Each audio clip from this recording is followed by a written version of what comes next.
Welcome to ShuckleTV. Today I'm playing Pokemon Legends Arceus, but I'm not allowed to black out. If I do, I restart my game. While I usually do hardcore Nuzlocks, instead of worrying about my Pokemon fainting today, we're worried about my trainer fainting. This game isn't about Pokemon fighting Pokemon, it's about a regular guy, big glowing monsters, and dodge rolling to avoid deadly attacks, all while preparing for a counterattack of repeatedly throwing bags of sand into the enemy's face until they become less glowy. So the rules for my trainer Nuzlocke are simple. If my trainer ever blacks out from taking too much damage, I delete my save file and start a new run. And all the noble boss Pokemon can only be fought using my trainer, no Pokemon at all. With that, we can begin our blind run into Pokemon Legends Arceus. To kick things off, God talks to us and asks us what we look like and what we go by. I name myself Jacob, and Arceus repeats our order back to us for quality assurance. We find ourselves in a strange washed-out blue zone before lights begin to shine all around us. Arceus shows up and gives us a cool phone before sending us back to feudal Japan in booty shorts. We eventually wake up and meet a very strange man. I mean, who wears a toque to the beach? He introduces himself as Laventon, this region's Pokemon professor. He has no, never mind. We finally get the ability to move, and they've done it.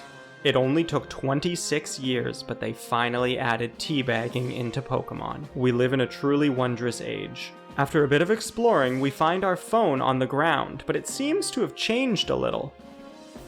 Check out these hot singles in your area. We'll just go ahead and save that for later. We catch up to Laventon and he asks us to catch his escaped Pokemon for him. He gives us some Pokeballs and gently reminds us of the fact that he is in fact not a Pokemon. I then mess around with the Pokemon catching mechanics to just get a bit of experience with them, potentially caving in Rowlet's skull in the process. We eventually reach Jubilife Village, a quaint little area packed with people who fear Pokemon. We meet Akari, our sort of rival, who asks about our origins and is a bit skeptical after hearing we just fell out of the sky. Honestly, this is probably my favorite facial expression in the entire game. In the morning, Captain Silene of the Galaxy team says we can join if we can catch a Bidoof, Starly, and a Shinx. Laventon gives us a starter and I pick Cyndaquil, and then meet a merchant named Volo who challenges me to the first battle we get to see with the new style. Essentially, I spam Quick Attack, the only move Cyndaquil seems to have, eventually knocking out his Togepi by going twice in a row at the end. The Obsidian Fieldlands is the first main area in the game. It's here we are taught the glorious and long-forgotten ancient art of capturing these majestic creatures. We then learn how to crouch and sneak using grass, and I definitely use that to my advantage. I then have to battle and catch a Shinx, but luckily, this isn't a Pokemon-focused Nuzlocke. We eventually catch the Shinx, celebrate our success with Silene, and become a full-fledged Galaxy member. We then meet Commander Kamado, who wants to judge our worth through hand-to-hand combat. No! God, please, no! No! No! No! After a lengthy recovery, we learn about the crafting system and create our own set of Pokeballs, and then Akari teaches us how to dodge roll, one of the 3 animations Game Freak created for this game. This will keep us safe in those pesky boss fights. About 45 minutes in, we finally get the opportunity to play the game, and honestly, while it has its flaws, the movement and throwing of Pokeballs does feel good. I really enjoyed just going around sprinting directly at or sneaking up on Pokemon and just capturing everything in sight. After realizing you can name your Pokemon from the menu, I name Cyndaquil Katara. Akari then gives us our own portable crafting kit and we turn in our survey report to the professor. This gives us money, as well as helps fill out the Pokédex by finishing research tasks. Tasks often involve catching Pokemon, the way you defeat Pokemon, or seeing them use certain moves. This gives you Pokédex progress points, and when the bar fills, you check in with Silene, and then go up a Galaxy rank and get some nice bonuses. I then give this guard his very own Wurmple and name it the superior name, Bugene. He wants a Beautifly, but he's bad at coin tosses. An enormous Kricketune is the next foe in our path, and here I get to learn a bit more about the way action speed works in battle between increased priorities, agile, and strong style moves, eventually resulting in me catching this giant pest. We then meet Adaman and Arita, the leaders of the Diamond and Pearl clan, and we are tasked with quelling a frenzied Pokemon known as Kleavor. After making our way through a forest, we reach Leon, the warden for Kleavor, and learn about Kleavor's favorite foods. Laventon then considers some difficult problems and comes up with a foolproof plan to stop Cleaver's rampage. Throw food at it. We then meet Weirdeer and are taught a song to call him at any time.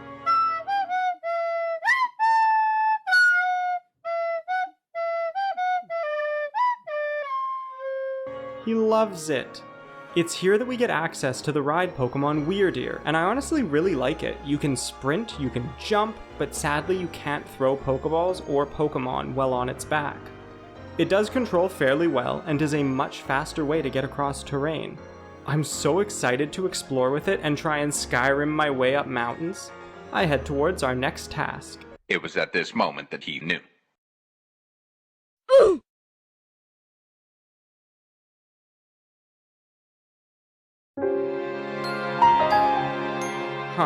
And thus begins attempt 2.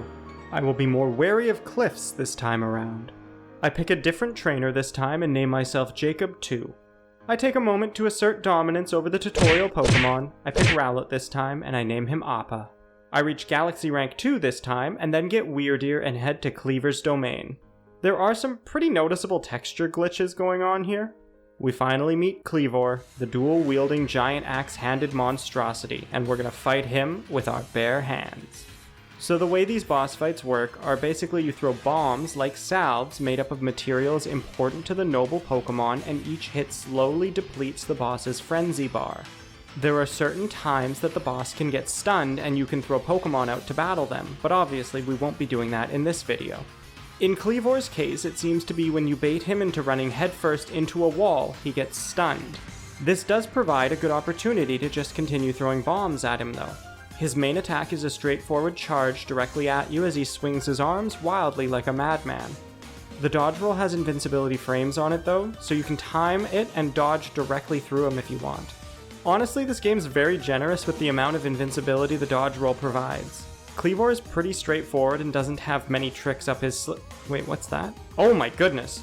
Anyway, back to throwing bombs all day long. I found it most effective to just stay close to the Noble, because you can tap the throw button instead of charging it up, since it only needs to move a short distance in order to hit him. KO! That's our first Noble quelled, but things will only get more difficult from here on. Our friend Beauregard's Wurmple evolves. I don't have the heart to tell him. We then get a new mission to explore the Crimson Mirelands and save Ursaluna. The Crimson Mirelands is a swampland and home to the second noble, Lilligant. It's a trainer-focused Nuzlocke, but I thought I should at least share the cool evolution animation in this game. Aang the Eevee becomes an Umbreon in the most intense way possible. I actually had a lot of fun exploring the Crimson Mirelands because they were filled with poison and grass Pokemon, two of my favorite types. I also recently acquired Flight Balls, and they are my favorite type of Pokeball in this game by far. Definitely got spoiled using them. We then meet an interesting group of characters, the Misfortune Sisters, each with silly pun names. Who names their kid Coin though? I like this group, but I do think they are underutilized in this game. We beat up Coin's Toxicroak and then reclaim a stolen tablet. I then attempt to leap majestically over a river. It doesn't work. Luckily, drowning only does immense physical and emotional damage, but doesn't outright kill you, so the run continues. We return the slab of rock to an old woman, beat up her oversized teddy bear, reach Galactic Rank 3, and then return to the Obsidian Fieldlands and stumble upon a giant bunny. As you can see by the lighting, this took a bit. I name her Toph. After a large amount of exploring, I reach Brava Arena and prepare to save the second noble, Lilligant. It's a bit more difficult than the last fight, but doesn't have too many moves to avoid. So the main gimmick with Lilligant is that she is meant to teach you that the dodge roll has invincibility frames and you can safely pass through attacks while rolling. This is done by her wave attacks that spread out around her. She leaps towards you and you have to dodge to avoid damage, and later on she has a larger wave attack that hits the entire arena but you can dodge through it. Other than that, she just starts attacking faster at times and does an additional leap, but doesn't seem to have any other move besides these two, so there's not that much to worry about once you have a good grasp on the dodge rolls. She does the arena-wide wave attack twice in a row and then takes a bit of time to recover, which is a great chance to hit her with bombs.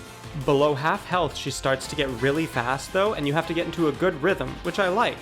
Her dancing focus theme does shine through the way her fight is designed. You can send in Pokemon to fight after her fast attack sequence ends, or just hit with a few extra bombs. She then continues to go through her regular routine, and you just have to maintain good timing to avoid her moves and continue hitting her with bombs. And with that, we've stopped another frenzied noble.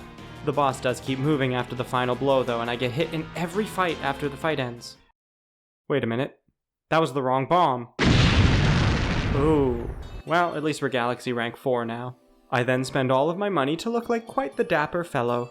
I then stumble upon exactly what we needed, a photo booth. Well, that's a wrap, people. Let's head out. We then reach Area 3, the Cobalt Coastlands, and it's here I need to save the noble Arcanine, but first I have to gain the ability to surf. Our gigantic bunny beats up crows for sport, I get a better idea of how berries work, and sneak catch quite a few alpha Pokemon and fill the Pokedex to the point I go up not 1, but 2 Galaxy ranks, gaining the ability to craft Ultra Balls. This lady with 2 Growliths then tells us where her BFF is, but we get distracted by the very fabric of reality being destroyed within our view, so let's check that out. Once inside one of these space-time distortions, everything gets darker and more aggressive, but there are a lot of cool items to pick up, including evolution items. Pokemon start spawning in groups and want to attack you immediately. Anyway, back to the main goal. We meet the game's biggest coward, Iskon, who tells us we need to catch and then use a Dusclops to make special food to get a Pokemon to surf on to reach Firespit Island, where the boss is. The food makes Bastia Legion appear, and then the unfortunate sisters show up and use their Gengar to Pokénap the chonky Growlithe. I then get to surf around on Bastia Legion, and while it's a fun ride Pokemon, after all the time I've spent with this game, I can say that catching Pokemon in the water kinda sucks. The Pokeball just stops moving the moment it gets too close to the water, but you can do a cool slow-mo jump though, twice. It's not particularly easy to aim though. Well played, Finian, till next time. We reach Firespit Island, and I really want to know if magma does damage or straight up kills you, but now is probably not the challenge to test that out. When we reach the peak, the little Growlithe evolves to help save its friend, but then he gets struck by wibbly wobbly timey-wimey lightning and gets turned into a lemon. That's rough, bud. Well, time to do what we came here for. This fight, while not incredibly difficult, feels like the point where they turn things up a notch. The arena itself is against you, with thin choke points and lava that will injure you. Arcanine spams a similar attack to Kleavor's dash, but Arcanine is a bit bigger, and because of the arena you have to regularly roll through Arcanine for safety. He also has more attacks than the prior nobles, including one where he charges up fireballs and you have to hit him with bombs in order to prevent it. This also allows you to send in Pokemon or get some free hits in. He charges frequently, but can also leap into the middle of the arena, creating a shockwave. His attacks share a lot of similarities with the prior 2 nobles. However, once he drops below half health, he cuts off the middle of the arena with a fire spin. This leaves you with very little wiggle room and can definitely get a bit claustrophobic. A lot of his moves don't deal a ton of damage though, and he mostly just dashes back and forth, which is very easy to exploit. You can easily hit him when he's next to you, and also hurl bombs at him when he's on the other side of the arena. His charge attack also gives you the chance for a lot of free hits. Knockout! After taking down Arcanine, I take a bit more time to explore the deepest parts of the Cobalt Coastlands and discover an Alpha Empoleon. I must have him. I feed him some food and try to catch him, but eventually have to resort to battle and manage to capture him. I name him Sokka. This is what my team currently looks like. It's been so long since I've had a casual playthrough with regards to the Pokemon I can use, it's nice. With Noble number 3 quelled, it's time to head to the Coronet Highlands to handle a rampaging Electrode. It's here we have to head through a dark, scary cave, but we have a guide to help us. But he has amnesia, so yeah. His name is Ingo, and apparently he's actually from Gen 5 and just got plopped here like us through a hole in the sky. I actually really like this cave area segment and wish there were more explorable dungeons, caves, or buildings, and I felt like the game was really lacking in that regard. I never really felt like this game properly rewarded exploration like other open world RPGs do. Anyway, we eventually find the exit and leave the cave. Ingo then gives us a new ride Pokemon that looks like it came straight out of an early 2000s teen movie. With its help, we're able to scale the mountain and reach Electrode's den. So weird thing here, when Electrode drops down, he doesn't seem to be glowing as much as the other nobles were, but then he frenzies when he sees us. Alright, Noble number 4, Electrode. This felt much more difficult than the prior fights. The random exploding Voltorbs all around the arena combined with the incredibly long-lasting homing projectiles that Electrode sends out makes it a lot more difficult to find opportunities to hit him with bombs. It's also quite chaotic to look at. He can fire more than one homing projectile as well, and the delay after a dodge roll becomes significantly more noticeable and dangerous in this fight in particular. There wasn't really anything on its own that felt impossible to avoid, but the combination of so many different hitboxes being present all at once, and the field of view not really giving you the best look at the battlefield definitely made things difficult. This move where Electrode creates a huge zone and follows you around isn't bad to deal with, and once you get out of it you get some free hits in. The hardest part of this fight was definitely finding time to get hits in while avoiding those endless homing Electro balls. I'll speed things up a bit more here as the fight continues on in a similar fashion, but below half health, Electrode starts firing out more homing projectiles and eventually starts sending out blue ones that move much faster and really don't leave you any room to land hits until Electrode does something to leave himself vulnerable again. After running for our lives and begging for forgiveness, Electrode finally gives us a bit of leeway and we're able to hit him with quite a few bombs, and it's at this point I just stay really close and start dodging back and forth, tossing out bombs between each roll whenever it's safe. With only a few more hits needed, I continue to sprint away from projectiles until I am finally able to land the last bomb. With Electrode beaten, there's only one more Noble to deal with, but first we go up another galactic rank. I then check Laventon's office and man, Oshawott just looks miserable. Well, off to the Alabaster Icelands, the final area. Let me know in the comments which area in the game is your favorite and why. I make my way through an icy cave and then later chase down a really annoying girl so I can use her bird to get some nice ice so I can fight the final Noble. Inside Snowpoint Temple, you have to solve some puzzles concerning the order the Reggies are looking at each other. We then get met with an incredibly unfair fight. Good thing this isn't a Nuzlocke. I then get access to Braviary and gain the ability to fall with style.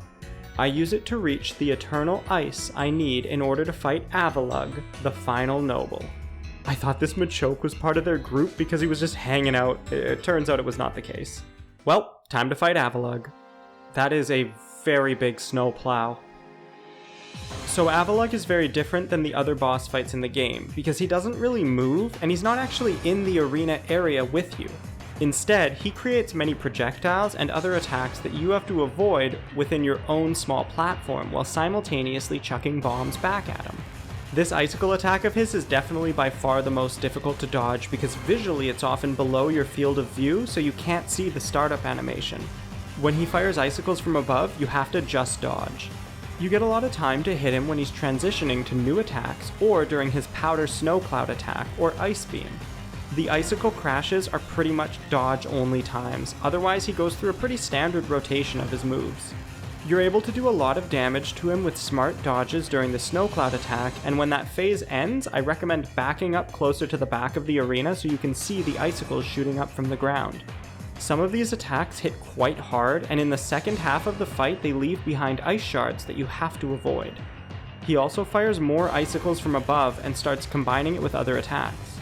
When he finishes up his move rotation, you also get quite a few free hits in. Alright, that's every Noble defeated. We report to Commander Kamato that we did a good, but then there's an explosion in the night. Also, I bought this washing machine. Coincidence? We go back to the commander to talk, but uh-oh. I've played enough Pokemon Mystery Dungeon games to know where this is going. And we've been banished. Silene takes us away. We're forced to leave everyone behind. All of our friends, comrades, men, and women we fought alongside and watched die on the battlefield. Everything is taken from— Ooh, what's that over there? Oh, my bad. As we near the gate, I can't help but— oh, what a gorgeous painting. I could look at this Ponyta all day long. Oh, the guards don't like me dawdling. We've been kicked out, but Volo brings us as his +1 to a tea party, so yeah, you win some, you lose some, I guess. In order to clear our name and save the world, we have to take a Teen Vogue personality quiz, count the eyeballs of some Pokemon, and then play a rigged carnival game. For completing our challenges, we are rewarded with a sweet necklace. But then the unthinkable happens. An Alpha Electivire attacks us. And we're fine. And we run away. It's all good. We have to stop the commander, but maybe we can just fly around him. Well, it was worth a try. He challenges us to a Pokemon battle, but we easily wipe the floor with his mustache. We head to the peak of Spear Pillar, then some weird stuff starts to happen, and Palkia steps out of the space-time distortion. Luckily, our sick red necklace has our back, and it stabilizes Palkia. Time to fight. Oh, that was easy. The true challenge awaits us though. Dialga arrives for a follow-up performance ready to annihilate everything in its path. We are forced to retreat temporarily, but with Leon's help, we get a fancy old rock, and Laventon uses it to build us a special red Pokeball, but like more red than the regular ones. With it, we return to the summit alongside Palkia and prepare for the final battle of the run. Dialga begins to destroy Spear Pillar, but Palkia's abilities protect us, keeping us safe from harm. Dialga unleashes his frenzy, and also turns into a, really ugly centaur thing. The final battle with Dialga begins. It's all led to the— holy crap! Alright, I get it. The gloves come off. So Dialga creates a lot of zones of deadly fire as he drops meteors all over the arena, but they aren't particularly hard to avoid. It's the random shockwaves that happen with absolutely no heads up that'll really get you, especially the first time. This makes it super dangerous to stand really close to him unless you happen to have really good reaction times, but let's not chance that though. The bombs seem to be doing quite a bit of damage to him, and he's already dropped below half health. I wonder what horrors await me now. He starts firing out meteors more rapidly while still combining them with the shockwaves, which we're getting more comfortable with, but hit us very hard when they land.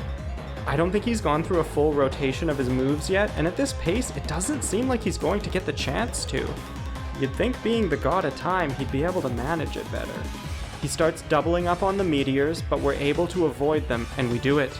The clocks run out for Dialga. We toss the Origin Ball, decimating the very fabric of space and time as we compress this mighty god into a fraction of his size. With the third wiggle, it's over. The world begins to return to normal, the sky clears up, and we've done it! If you enjoyed the video, make sure to subscribe and leave a like. It helps out the channel a ton. That's Pokemon Legends Arceus using only my trainer without ever blacking out. If you had fun, feel free to check out one of my other videos. Thanks for watching, everyone. This has been ShuckleTV.